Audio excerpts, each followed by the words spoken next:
just not a math person. Math isn't for me. I should just give up. Oh, it's okay. You don't have to be good at math. You can be good at other things.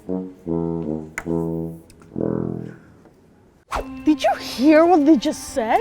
Yeah, it sounds like they believe in the myth of the math person. That damaging myth that's just everywhere? What? You're caught in a myth, but that's okay. The Eucubians are experts at fighting myths. Yes, we fight myths with science. Brain science tells us that no one is born without a math brain and no one is born with one. In fact, our brains are constantly growing and changing. No one is born a math person. Yeah, don't trap your brain in the myth. You can do whatever you set your mind to. Wow, that's really cool. I'm excited for my brain to change and grow as I learn. Go science! I guess I should stop assuming that some people are naturally good at math and some people aren't. I should change my message to say that everyone can do anything and your brain can grow and change.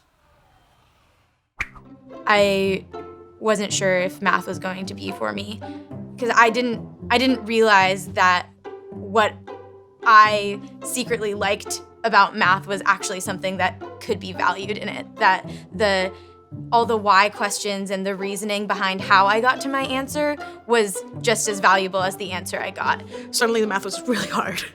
And at first that was hard for me because I was trying to figure out how to approach this. At first it was really jarring and really difficult, but I started really enjoying thinking really hard.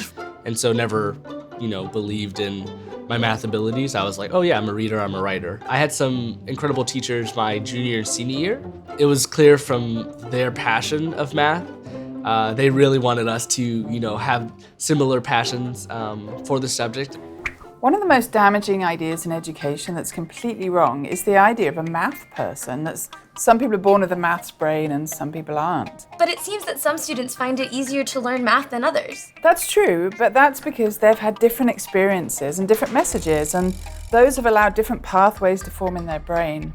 But the way you develop your mathematical brain is this. When you learn something new, a pathway forms in your brain, and at first it's a really delicate, faint pathway. But as you go back to an idea and think about it more deeply, it turns into a stronger and stronger pathway that you can use forevermore. Oh, so is that why practicing a new idea really helps you learn it? Yeah. And it isn't always that new pathways are formed. When you learn something, it can be that a pathway you already have becomes strengthened. The third thing that can happen is when you learn something new, a connection forms between pathways you have in your brain. That's so cool to think about the new brain pathways growing.